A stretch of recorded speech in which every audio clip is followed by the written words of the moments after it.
Bonjour à tous, il est enfin temps de vous présenter donc Breda. Donc avec François, on a plutôt décidé de vous faire une petite vidéo parce que c'était un peu compliqué de tous vous réunir, sachant que vous êtes tous d'un peu partout. Donc, et que vous avez tous déjà entendu parler de notre association, on vous a un peu tanné avec, je pense. Donc maintenant, il est temps de vous expliquer exactement ce que c'est. Donc en fait, je vais commencer par le commencement. Donc, on savait pas trop par où commencer. Alors pour commencer, je vais vous expliquer juste l'histoire de la Terre, un peu rébarbatif. Donc la Terre, elle est née il y a 4,5 milliards d'années. Au tout début, il n'y avait qu'un seul continent, et ce continent ensuite il s'est disloqué, et ce qui a créé l'oasis de vie qu'on connaît maintenant. Au tout début donc, il n'y avait qu'un seul continent, et il s'est disloqué grâce à la tectonique des plaques et aux volcans qui se sont formés un peu partout. Parce que le centre de la Terre, je le rappelle, c'est du magma, c'est une boule en fusion. Et tout ce magma, il demande à sortir de temps en temps. C'est ce qui a créé les volcans. Les volcans sont entrés en éruption, ce qui a fait beaucoup de fumée, qui a créé notre atmosphère. C'est le milieu où on respire.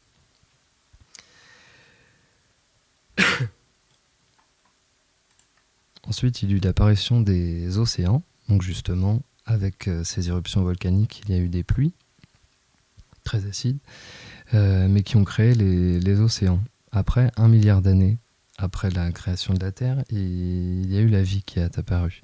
C'était des petites molécules et après petit à petit les animaux sont arrivés, les dinosaures, etc. Et ensuite nous sommes arrivés. Nous sommes arrivés 7, nous sommes nés il y a 7 millions d'années. C'est-à-dire que ça correspond à 2 minutes sur l'échelle de la vie de la Terre si on la prenait à 24 heures. Autant dire rien du tout. Donc oui, il y a 7 millions d'années, nous sommes arrivés sur Terre, grande dame à Dame Nature. On lui a fait beaucoup de mal. Donc, comme on le sait, on a détruit 50% des espèces vivantes sur notre planète. On exploite les forêts, on surpêche, etc. etc. Ensuite, avec l'agriculture, on a fait la déforestation, la disparition du biotope.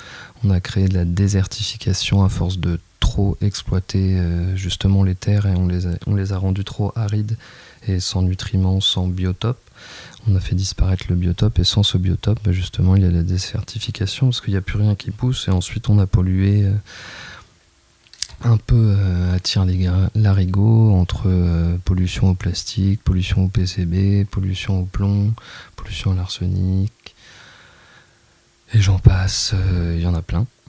Il y en a plein, hélas. Mais on sait qu'en temps normal, de toute façon, il y a quand même des dérèglements climatiques. Je parlais justement tout à l'heure de la création de la Terre et tout ça, il y a des dérèglements normaux comme la sécheresse et la désertification naturelle comme dans les déserts, etc. Il y a de l'érosion, il y a des incendies, des cyclones, des tempêtes, des tsunamis, des tremblements de terre, etc. Ça, ce sont des choses normales. Mais nous, ces choses-là, surtout ces 10 dernières années, elles se sont vraiment accentuées. On connaît beaucoup plus de cataclysmes qu'avant.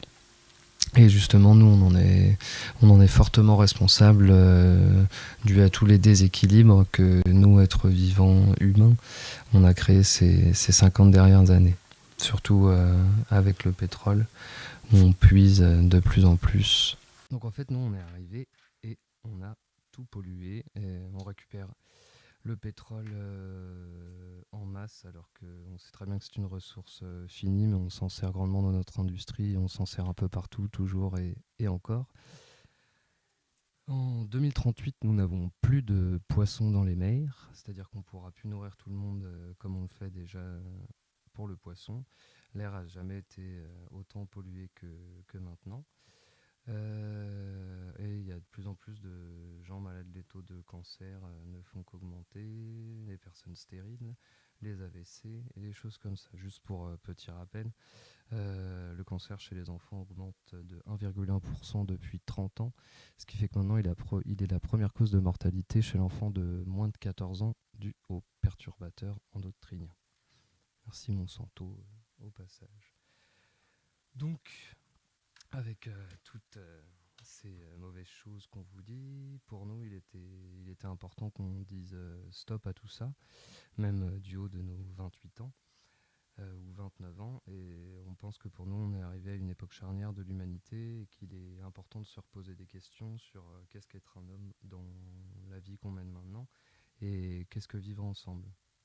Parce que je rappelle qu'une société, c'est des personnes qui vivent ensemble, et ce terme société et faire société ensemble, ça s'appelle le social. C'est pour ça qu'on va mettre un point d'honneur au social, parce qu'on sait très bien qu'il est très important qu'on ait beaucoup de personnes qui nous encouragent, et de voir des gens sourire, etc. Ça peut aider un groupe ou une association, ou des Breda. Breda veut dire frère en jamaïcain. C'est la petite touche rasta.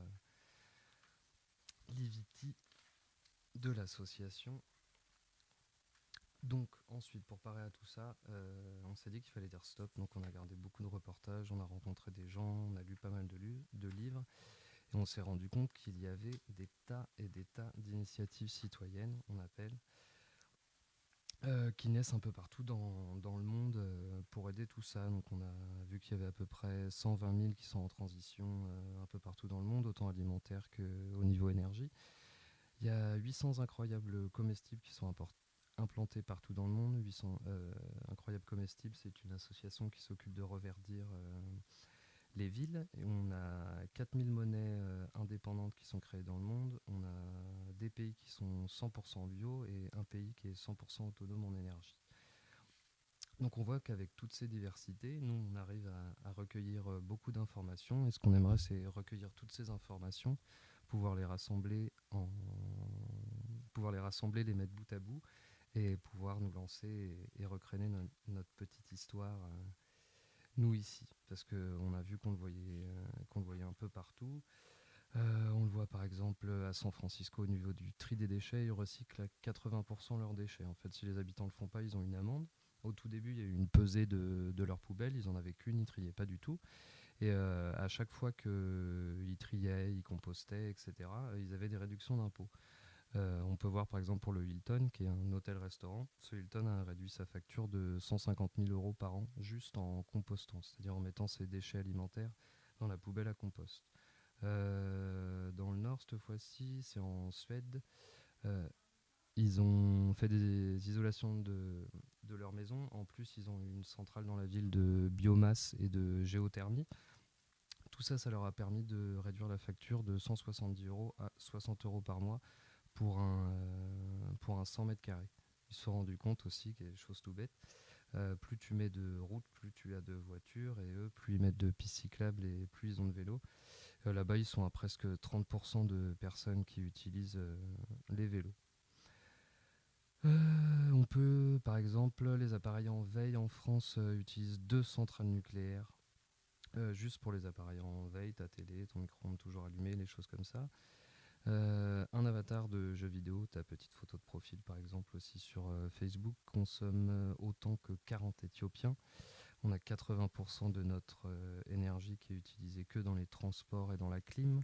Donc on peut voir avec tout ça qu'on a une consommation qui n'est pas du tout réfléchie, et on a tendance à consommer à outrance. Je veux pas qu'on change du tout notre façon de vivre, et elle me convient, mais on a beaucoup de choses qu'on pourrait enlever sans pour autant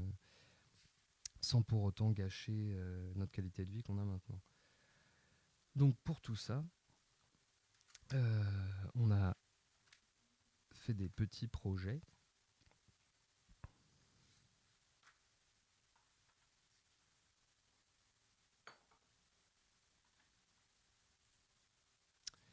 Ces petits projets sont... Je cherche mon PowerPoint. Il est là. Donc déjà, nous, on va commencer par pourquoi on a fait l'association. On a fait l'association parce qu'on est parti en Amérique latine avec François au mois de mars de l'année dernière, et on a vu que les gens vivaient très bien autrement. Ils n'avaient pas du tout la même vie que nous, occidentaux. Quand on est parti en Asie, au Vietnam et au Cambodge, on a vu exactement la même chose. Et on s'est senti beaucoup mieux là-bas qu'ici par rapport à la vie qu'on menait. Et en plus, quand on est revenu, on a des personnes proches qui sont tombées malades, 2 qui ont fait des AVC, 1 qui a fait un malaise cardiaque. Tout ça en 3 semaines, alors que c'était des gens pourtant bien portants et pas très âgés. Après dessus, pour moi, c'est parti là-dessus. C'est parti que notre qualité de vie, notre environnement était la cause surtout de nos maladies. Parce qu'on vit plus vieux, mais on vit 22 ans malade. Ensuite, comment? Par des petits projets. Là, on en a 5 petits que je vais vous énumérer plus tard. Et où on est basé en région parisienne, du coup, plus précisément à Marlembry où j'habite, et à Montgeron, là où François lui habite. Donc on a des principes qui sont éduquer, défendre, agir et sensibiliser. Éduquer grâce à des guides pédagogiques et des activités ludiques pour faire explorer, comprendre et assimiler aux enfants la biodiversité, des choses comme ça. Je sais que l'environnement fait partie des cours enseignés en primaire, la pollution, le tri des déchets, la biodiversité, etc. Ensuite, défendre par des actions militantes. Moi, je fais partie des Sea Shepherd, donc je suis un peu plus activiste. Et après, on verra. Pour l'instant, on n'a pas de choses là-dessus, mais on verra comment défendre activement. Ensuite, agir. Après, ça va être des choses simples sur du jardinage, du tri et de l'implantation d'énergie renouvelable.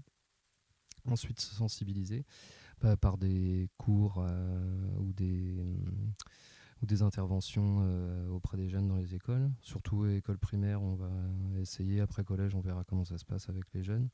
Ensuite, on va faire des documentaires et des débats. Donc là, on interviendra au niveau des adultes et des ados. Donc ensuite, nos projets, ce sera l'alimentation, ruelle verte, film documentaire, énergie renouvelable, compost et donc insister sur le scolaire. Pour l'alimentation et le scolaire, on va faire des sensibilisations à l'environnement et l'éducation. On va essayer de faire ça par des potagers, des poulaillers dans les écoles et voir si on peut pas faire des potagers permaculture. J'ai pas eu le temps de parler de la permaculture, mais ça on verra plus tard. J'en parlerai une autre fois. Et donc on va essayer de faire des jardins et des choses comme ça à l'intérieur des écoles et servir des maraîchers qui sont un peu autour pour alimenter les écoles. Parce que je ne sais pas si je l'ai dit tout à l'heure, avec le Grenelle de l'environnement qui a été signé en 2012. Le Grenelle de l'environnement, c'est une charte française qui a été signée. Normalement, on est obligé d'avoir 20% de bio dans toutes les restaurations collectives, pas forcément scolaires, mais collectives. Donc on va faire appliquer ce décret. Ensuite, pour les ruelles vertes compost, en fait, ça sera de la renaturalisation de toutes les petites ruelles et de toutes les rues, parcs, etc. pour amener de la biodiversité, essayer de faire un petit peu d'agroécologie, qui est l'étude du sol et l'enrichissement du sol, mais de façon sans pesticides, sans fongicides, etc.